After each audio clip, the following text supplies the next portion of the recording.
इस वीडियो में हम आपको कुरान पाक की दो अजीम और बाबरकत सूरतें सुनाने जा रहे हैं, सूरह यासीन और सूरह रहमान। अगर आप इन दोनों सूरतों को सिर्फ एक मर्तबा भी दिल से सुन लें तो इंशाअल्लाह आपके बिगड़े हुए काम बनना शुरू हो जाएंगे।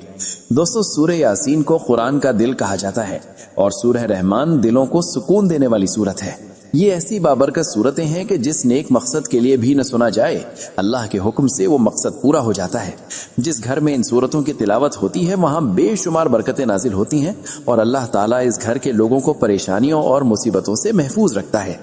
अगर आप रोजाना सूरह यासीन और सूरह रहमान सुनने का मामूल बना लें तो कामयाबी आपका मुकद्दर बन सकती है। अगर आपको लगता है कि आपके घर या कारोबार पर किसी की नजर है या रिस्क में तंगी है तो अपने घर या दुकान में इन सूरतों को चलाएं। इंशाअल्लाह बुरी नजर, जादू और दीगर मनफी असरात खत्म हो जाएंगे और रिस्क में बेपनाह बरकत होगी। याद रखें, इन सूरतों को सिर्फ सुनना है, लेकिन शर्त यह है कि जब सुनना शुरू करें तो मुकम्मल सुने, अधूरा न छोड़ें। अगर आप कुरान पाक से मोहब्बत करते हैं तो इस वीडियो को अभी लाइक करें। आखिर में दुआ है, या अल्लाह जो लोग सूरह यासीन और सूरह रहमान को मुकम्मल सुनते हैं, अपनी रहमत से उनकी तमाम परेशानियां दूर फरमा, उनके बिगड़े काम बना दे और उनकी जायज हाजात को पूरा फरमा। आमीन। दोस्तों, कमेंट में आमीन जरूर लिखें, क्या पता किसकी जुबान से निकली दुआ कबूल हो जाए। अब अपने दिल में नेक मकसद रखकर इन मुबारक सूरतों को सुने। बिस्मिल्लाहिर्रहमानिर्रहीम। यासीन वल कुरआनिल हकीम। इन्नका लमिनल मुरसलीन अला सिरातिन मुस्तकीम। तंज़ीलल अज़ीज़िर रहीम। लितुंज़िर क़ौमन मा उन्ज़िर आबाउहुम फ़हुम गाफ़िलून। लक़द हक़्क़ल क़ौलु अला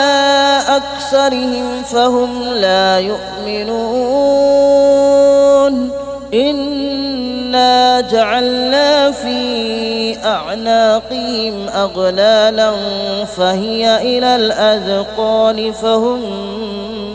मुक़महून। वजअलना मिन बैन अयदीहिम सद्दन वमिन खल्फ़िहिम सद्दन फ़अग़शयनाहुम फ़हुम ला युबसिरून। वसवाउन अलैहिम अअंज़रतहुम अम लम तुंज़िरहुम ला युमिनून। इन्नमा तुंज़िरु मन इत्तबअ अज़्ज़िक्र व खशियर रहमान बिलग़ैब फबश्शिरहु बिमग़फ़िरतिन व अज्रिन करीम। इन्ना नहनु नुह्यिल मौता व नक्तुबु मा क़द्दमू व आसारहुम व कुल्ल शैइन अहसयनाहु फ़ी इमामिन मुबीन। वضرب لهم مثلا أصحاب القرية إذ جاءها المرسلون إذ أرسلنا إليهم اثنين فكذبوهما فعززنا بثالث فقالوا إنا إليكم مرسلون. قالوا ما أنتم إلا بشر مثلنا وما أنزل الرحمن من شيء إن أنتم إلا تكذبون. قالوا ربنا يعلم إنا إليكم لمرسلون وما علينا إلا البلاغ المبين. قالوا إنا تطيرنا بكم لئن لم تنتهوا لنرجمنكم وليمسنكم منا عذاب أليم. قالوا طائركم معكم أئن ذكرتم بل أنتم قوم مسرفون وجاء من أقصى المدينة رجل يسعى قال يا قوم اتبعوا المرسلين اتبعوا من لا يسألكم أجرا وهم مهتدون وما لي لا أعبد الذي فطرني وإليه ترجعون أأتخذ من دونه آلهة إن يردني الرحمن بضر لا تغن عني شفاءتهم شيئا ولا ينقذون إني إذا لفي ضلال مبين إني آمنت بربكم فاسمعون قيل ادخل الجنة قال يا ليت قومي يعلمون بما غفر لي ربي وجعلني من المكرمين وما أنزلنا على قومه من بعده من جود من السماء وما كنا منزلين إن كانت إلا صيحة واحدة فإذا هم خامدون يا حسرة على العباد ما يأتيهم من رسول إلا كانوا به يستهزئون ألم يروا كم أهلكنا قبلهم من القرون أنهم إليهم لا يرجعون وإن كل لما جميع لدينا محضرون وآية لهم الأرض الميتة أحييناها وأخرجنا منها حبا فمنه يأكلون وجعلنا فيها جنات من نخيل وأعناب وفجرنا فيها من العيون ليأكلوا من ثمره وما عملته أيديهم أفلا يشكرون سبحان الذي خلق الأزواج كلها مما تنبت الأرض ومن أنفسهم ومما لا يعلمون وآية لهم الليل نسلخ منه النهار فإذا هم مظلمون والشمس تجري لمستقر لها ذلك تقدير العزيز العليم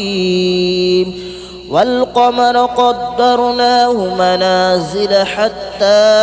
عاد كالعرجون القديم لا الشمس ينبغي لها أن تدرك القمر ولا الليل سابق النهار وكل في فلك يسبحون وآية لهم ألا حملنا ذريتهم في الفلك المشحون وخلقنا لهم من مثله ما يركبون وإن نشأ نغرقهم فلا صريخ لهم ولا هم ينقذون إلا رحمة منا ومتاعا إلى حين وإذا قيل لهم اتقوا ما بين أيديكم وما خلفكم لعلكم ترحمون وما تأتيهم من آية من آيات ربهم إلا كانوا عنها معرضين وإذا قيل لهم أنفقوا مما رزقكم الله قال الذين كفروا للذين آمنوا أنطعم من لو يشاء الله أطعمه إن أنتم إلا في ضلال مبين ويقولون متى هذا الوعد إن كنتم صادقين ما ينظرون إلا صيحة واحدة تأخذهم وهم يخصمون فلا يستطيعون توصية ولا إلى أهلهم يرجعون ونفخ في الصور فإذا هم من الأجداث إلى ربهم ينسلون قالوا يا ويلنا من بعثنا من مرقدنا هذا ما وعد الرحمن وصدق المرسلون إن كانت إلا صيحة واحدة فإذا هم جميع لدينا محضرون فاليوم لا تظلم نفس شيئا ولا تجزون إلا ما كنتم تعملون إن أصحاب الجنة اليوم في شغل فاكهون هم وأزواجهم في ظلال على الأرائك متكئون لهم فيها فاكهة ولهم ما يدعون سلام قولا من رب رحيم وامتازوا اليوم أيها المجرمون ألم أعهد إليكم يا بني آدم ألا تعبدوا الشيطان ألم أعهد إليكم يا بني آدم ألا تعبدوا الشيطان إنه لكم عدو مبين وأن اعبدوني هذا صراط مستقيم ولقد أضل منكم جبلا كثيرا أفلم تكونوا تعقلون هذه جهنم التي كنتم توعدون اصلوها اليوم بما كنتم تكفرون اليوم نختم على أفواههم وتكلمنا أيديهم وتشهد أرجلهم بما كانوا يكسبون ولو نشاء لطمسنا على أعينهم فاستبقوا الصراط فأنى يبصرون ولو نشاء لمسخناهم على مكانتهم فما استطاعوا مضيا ولا يرجعون ومن نعمره ننكسه في الخلق أفلا يعقلون وما علمناه الشعر وما ينبغي له إن هو إلا ذكر وقرآن مبين لينذر من كان حيا ويحق القول على الكافرين أولم يروا أنا خلقنا لهم مما عملت أيدينا أنعاما فهم لها مالكون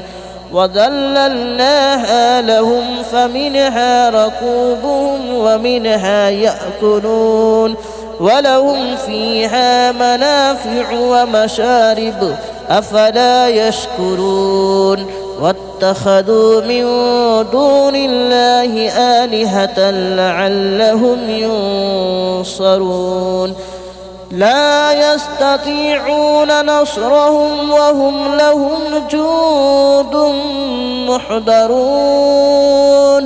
فلا يحزنك قولهم إن إنا نعلم ما يسرون وما يعلنون أولم ير الإنسان أنا خلقناه من نطفة فإذا هو خصيم مبين وضرب لنا مثلا ونسي خلقه قال من يحيي العظام وهي رميم قل يحييها الذي أنشأها أول مرة وهو بكل خلق عليم الذي جعل لكم من الشجر الأخضر نارا فإذا أنتم منه توقدون أوليس الذي خلق السماوات والأرض بقادر على أن يخلق مثلهم بلى وهو الخلاق العليم إنما أمره إذا أراد شيئا أن يقول له كن فيكون فسبحان الذي بيده ملكوت كل شيء وإليه ترجعون بسم الله الرحمن الرحيم الرحمن علم القرآن خلق الإنسان علمه البيان الشمس والقمر بحسبان والنجم والشجر يسجدان والسماء رفعها ووضع الميزان ألا تطغوا في الميزان وأقيموا الوزن بالقسط ولا تخسروا الميزان والأرض وضعها للأنام فيها فاكهة والنخل ذات الأكمام والحب ذو العصف والريحان فبأي آلاء ربكما تكذبان خلق الإنسان من صلصال كالفخار وخلق الجان من مارج من نار فبأي آلاء ربكما تكذبان رب المشرقين ورب المغربين فبأي آلاء ربكما تكذبان مرج البحرين يلتقيان بينهما برزخ لا يبغيان فبأي آلاء ربكما تكذبان يخرج منهما اللؤلؤ والمرجان فبأي آلاء ربكما تكذبان وله الجوار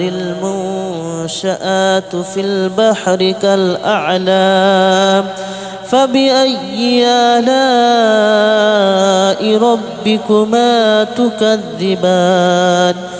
كل من عليها فان ويبقى وجه ربك ذو الجلال والإكرام فبأي آلاء ربكما تكذبان يسأله من في السماوات والأرض كل يوم هو في شأن فبأي آلاء ربكما تكذبان سنفرغ لكم أيها الثقلان فبأي آلاء ربكما تكذبان يا معشر الجن والإنس إن استطعتم أن تنفذوا من أقطار السماوات والأرض فانفذوا لا تنفذون إلا بسلطان فبأي آلاء ربكما تكذبان يرسل عليكما شواظ من نار ونحاس فلا تنتصران فبأي آلاء ربكما تكذبان فإذا انشقت السماء فكانت وردة كالدهان فبأي آلاء ربكما تكذبان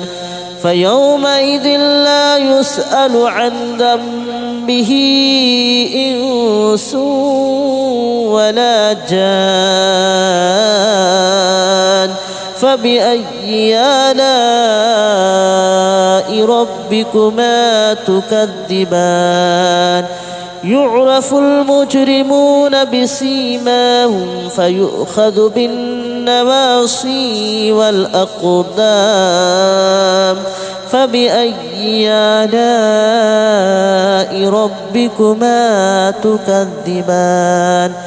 هذه جهنم التي يكذب بها المجرمون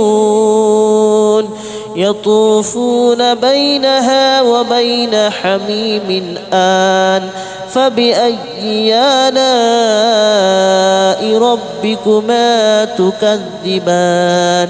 ولمن خاف مقام ربه جنتان فبأي آلاء ربكما تكذبان ذواتا أفنان فبأي آلاء ربكما تكذبان فيهما عينان تجريان فبأي آلاء ربكما تكذبان فيهما من كل فاكهة زوجان فبأي آلاء ربكما تكذبان متكئين على فرش بطائنها من استبرق وجنى الجنتين دان فبأي آلاء ربكما تكذبان فيهن قاصرات الطرف لم يطمثهن إنس قبلهم ولا جان فبأي آلاء ربكما تكذبان كأنهن الياقوت والمرجان فبأي آلاء ربكما تكذبان هل جزاء الإحسان إلا الإحسان فبأي آلاء ربكما تكذبان ومن دونهما جنتان فبأي آلاء ربكما تكذبان مدهامتان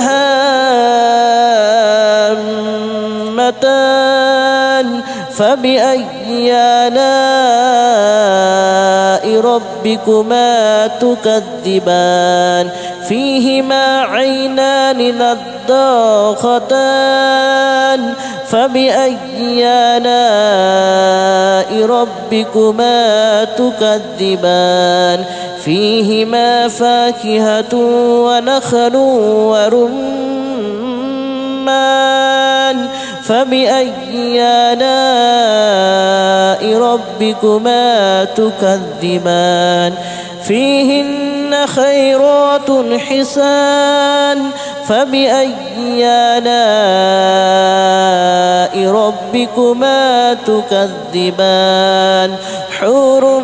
مقصورات في الخيام فبأي آلاء ربكما تكذبان لم يطمثهن إنس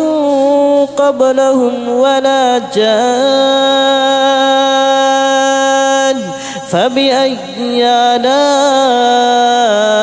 ربكما تكذبان متكئين على رفرف خضر وأبقري حسان فبأي آلاء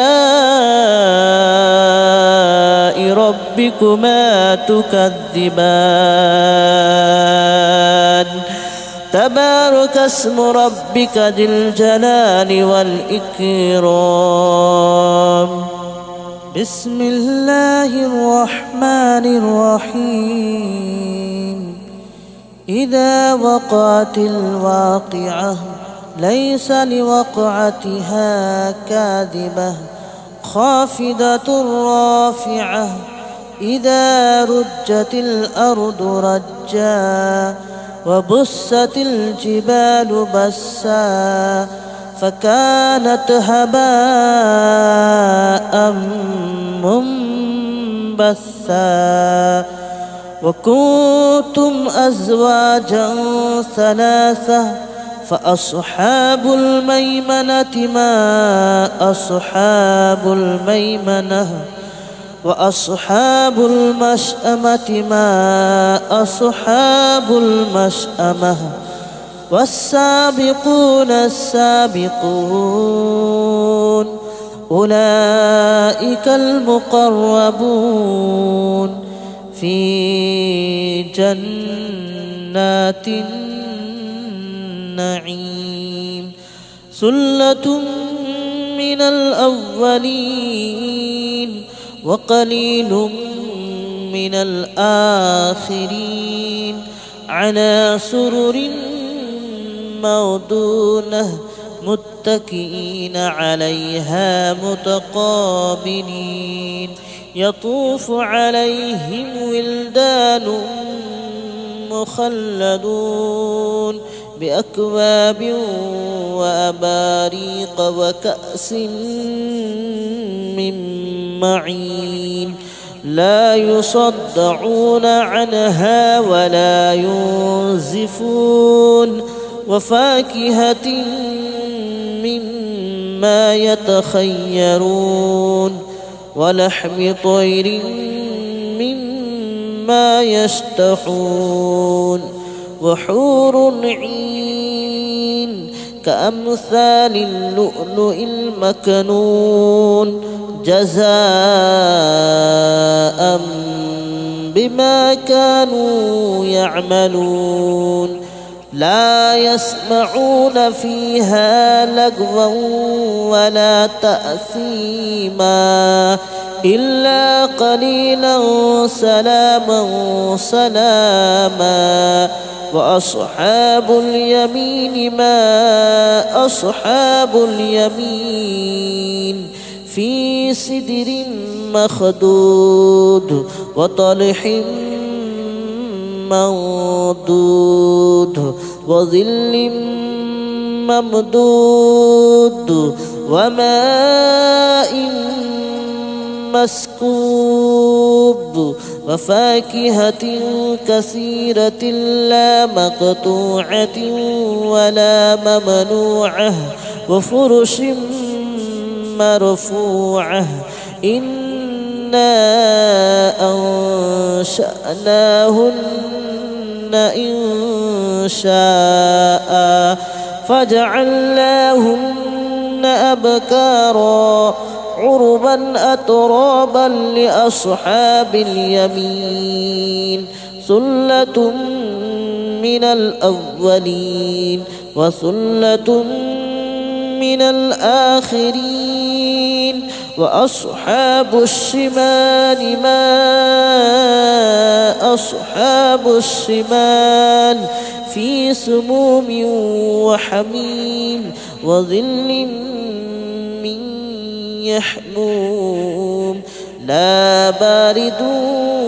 ولا كريم إنهم كانوا قبل ذلك مترفين وكانوا يصرون على الحنث العظيم وكانوا يقولون أئذا متنا وكنا ترابا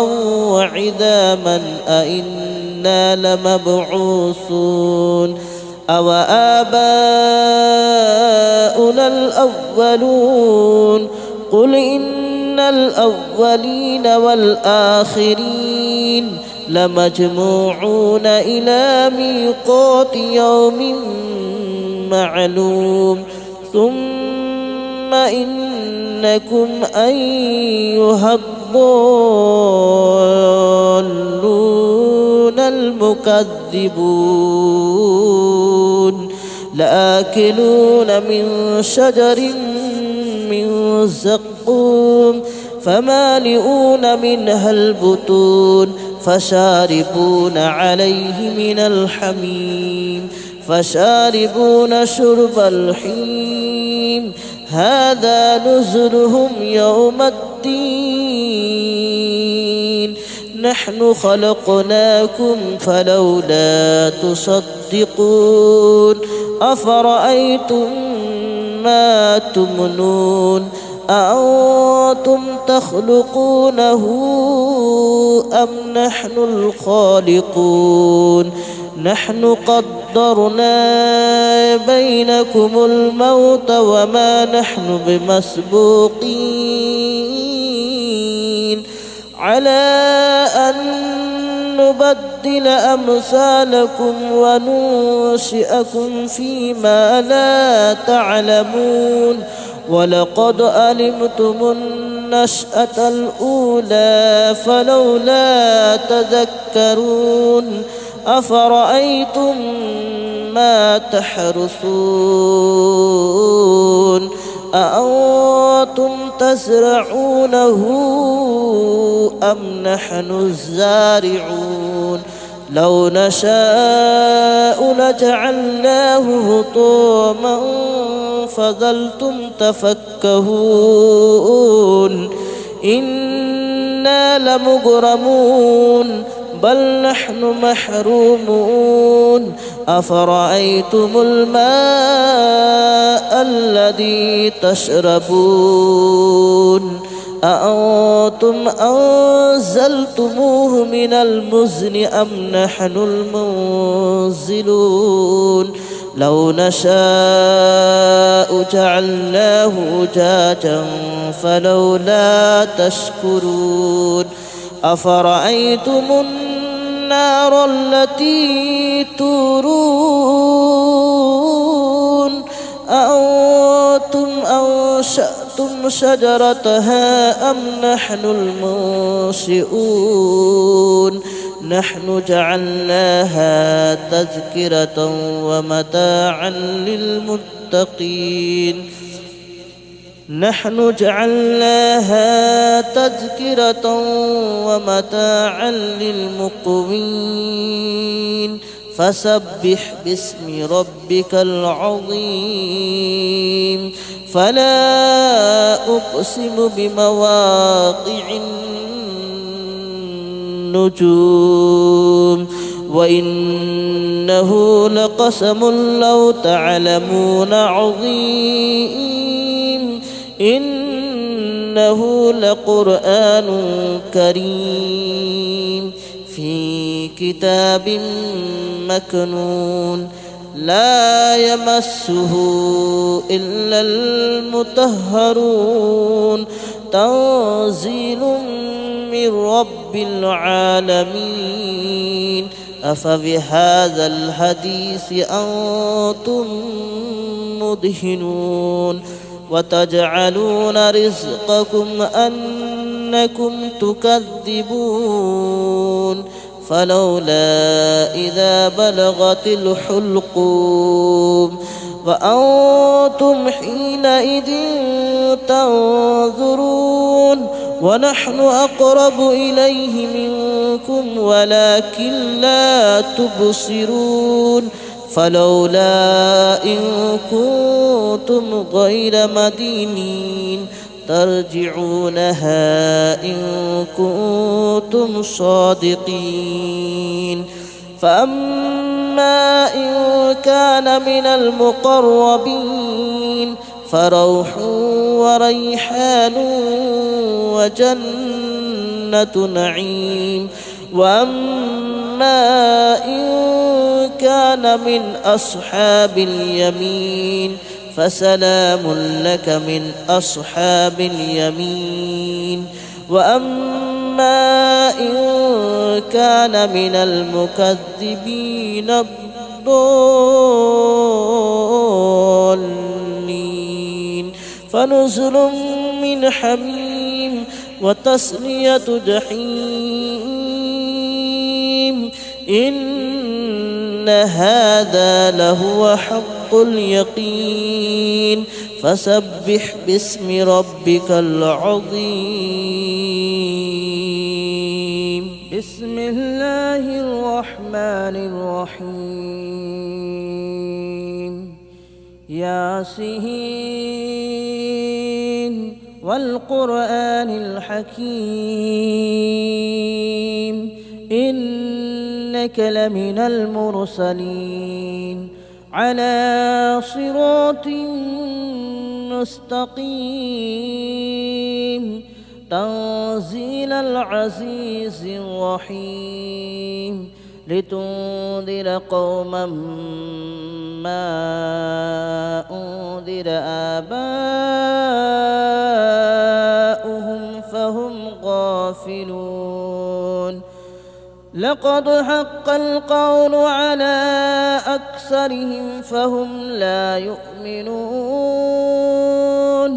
إنا جعلنا في أعناقهم أغلالا فهي إلى الأذقان فهم مقمحون وجعلنا من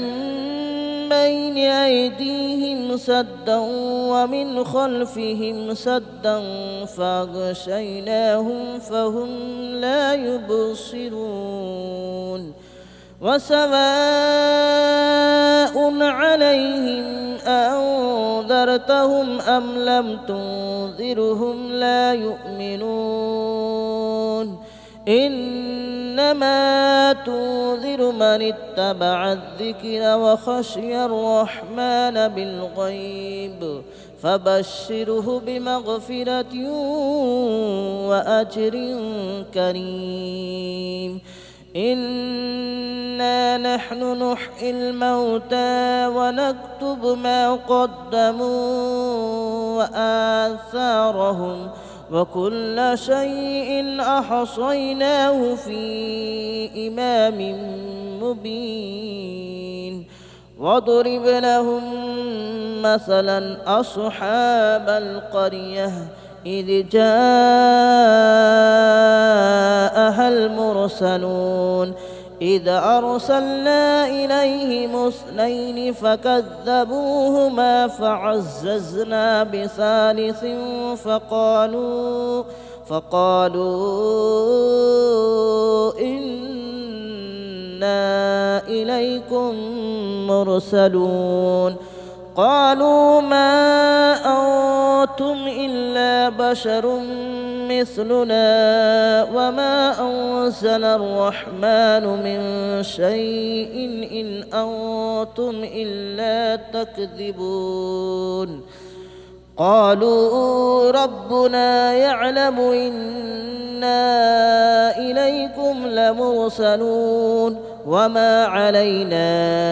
إلا البلاغ المبين قالوا إنا تطيرنا بكم لئن لم تنتهوا لنرجمنكم وليمسنكم منا عذاب أليم قالوا طائركم معكم أئن ذكرتم بل أنتم قوم مسرفون وجاء من أقصى المدينة رجل يسعى قال يا قوم اتبعوا المرسلين اتبعوا من لا يسألكم أجرا وهم مهتدون وما لي لا أعبد الذي فطرني وإليه ترجعون أأتخذ من دونه آلهة إن يردني الرحمن بضر لا تغن عني شفاءتهم شيئا ولا ينقذون إني إذا لفي ضلال مبين إني آمنت بربكم فاسمعون قيل ادخل الجنة قال يا ليت قومي يعلمون بما غفر لي ربي وجعلني من المكرمين وما أنزلنا على قومه من بعده من جود من السماء وما كنا منزلين إن كانت إلا صيحة واحدة فإذا هم خامدون يا حسرة على العباد ما يأتيهم من رسول إلا كانوا به يستهزئون ألم يروا كم أهلكنا قبلهم من القرون أنهم إليهم لا يرجعون وإن كل لما جميع لدينا محضرون وآية لهم الأرض الميتة أحييناها وأخرجنا منها حبا فمنه يأكلون وجعلنا فيها جنات من نخيل وأعناب وفجرنا فيها من العيون ليأكلوا من ثمره وما عملته أيديهم أفلا يشكرون سبحان الذي خلق الأزواج كلها مما تنبت الأرض ومن أنفسهم ومما لا يعلمون وآية لهم الليل نسلخ منه النهار فإذا هم مظلمون والشمس تجري لمستقر لها ذلك تقدير العزيز العليم والقمر قدرناه منازل حتى عاد كالعرجون القديم لا الشمس ينبغي لها أن تدرك القمر ولا الليل سابق النهار وكل في فلك يسبحون وآية لهم ألا حملنا ذريتهم في الفلك المشحون وخلقنا لهم من مثله ما يركبون وإن نشأ نغرقهم فلا صريخ لهم ولا هم ينقذون إلا رحمة منا ومتاعا إلى حين وإذا قيل لهم اتقوا ما بين أيديكم وما خلفكم لعلكم ترحمون وما تأتيهم من آية من آيات ربهم إلا كانوا عنها معرضين وإذا قيل لهم أنفقوا مما رزقكم الله قال الذين كفروا للذين آمنوا أنطعم من لو يشاء الله أطعمه إن أنتم إلا في ضلال مبين ويقولون متى هذا الوعد إن كنتم صادقين ما ينظرون إلا صيحة واحدة تأخذهم وهم يخصمون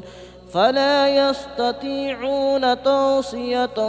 ولا إلى أهلهم يرجعون ونفخ في الصور فإذا هم من الأجداث إلى ربهم ينسلون قالوا يا ويلنا من بعثنا من مرقدنا هذا ما وعد الرحمن وصدق المرسلون إن كانت إلا صيحة واحدة فإذا هم جميع لدينا محضرون فاليوم لا تظلم نفس شيئا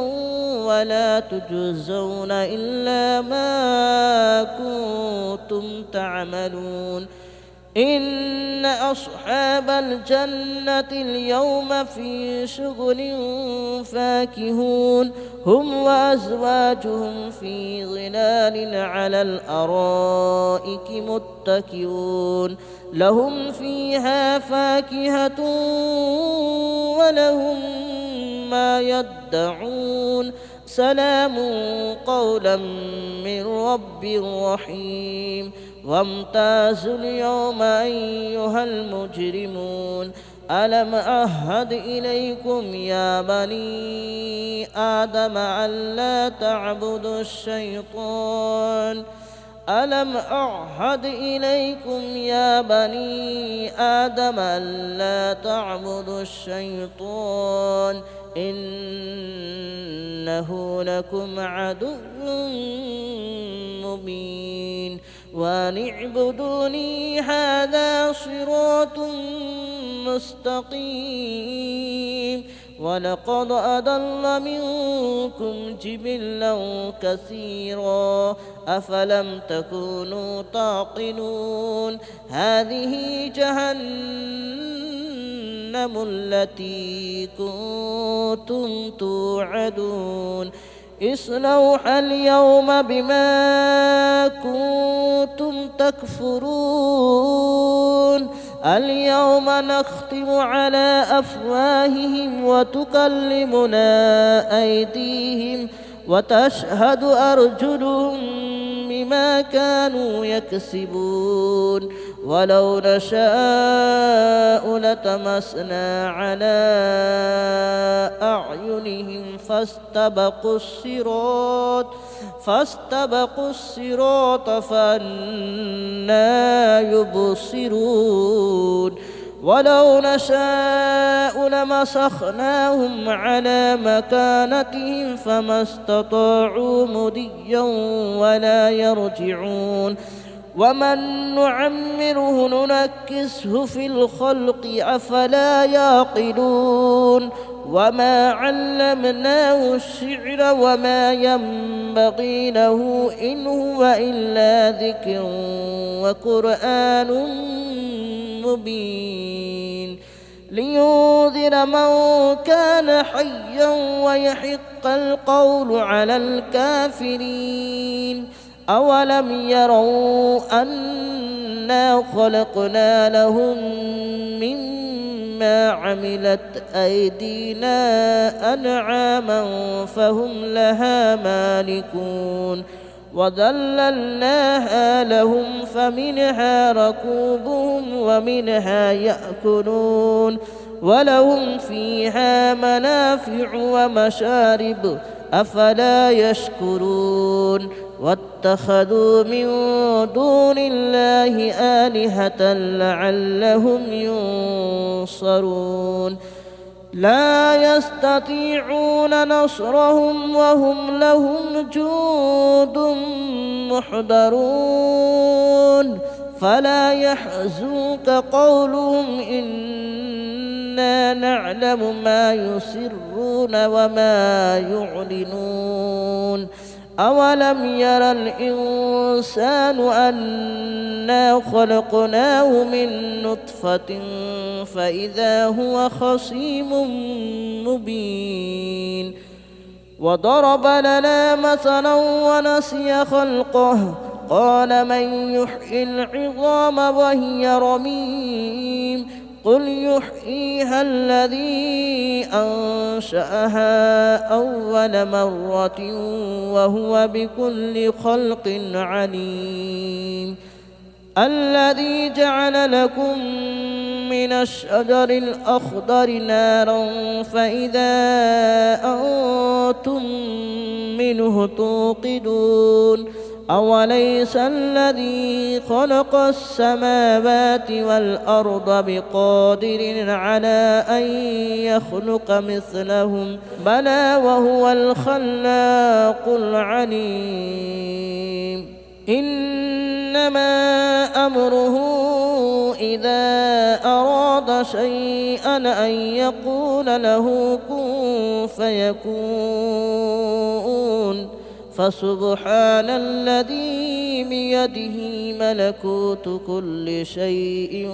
وإليه ترجعون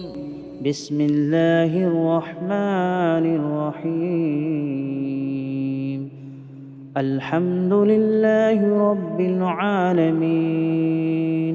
الرحمن الرحيم مالك يوم الدين إياك نعبد وإياك نستعين اهدنا الصراط المستقيم صراط الذين أنعمت عليهم غير المغضوب عليهم ولا الضالين بسم الله الرحمن الرحيم ألف لام ميم ذلك الكتاب لا ريب فيه هدى للمتقين الذين يؤمنون بالغيب ويقيمون الصلاة ومما رزقناهم ينفقون والذين يؤمنون بما أنزل إليك وما أنزل من قبلك وبالآخرة هم يوقنون أولئك على هدى من ربهم وأولئك هم المفلحون الله لا إله إلا هو الحي القيوم لا تأخذه سنة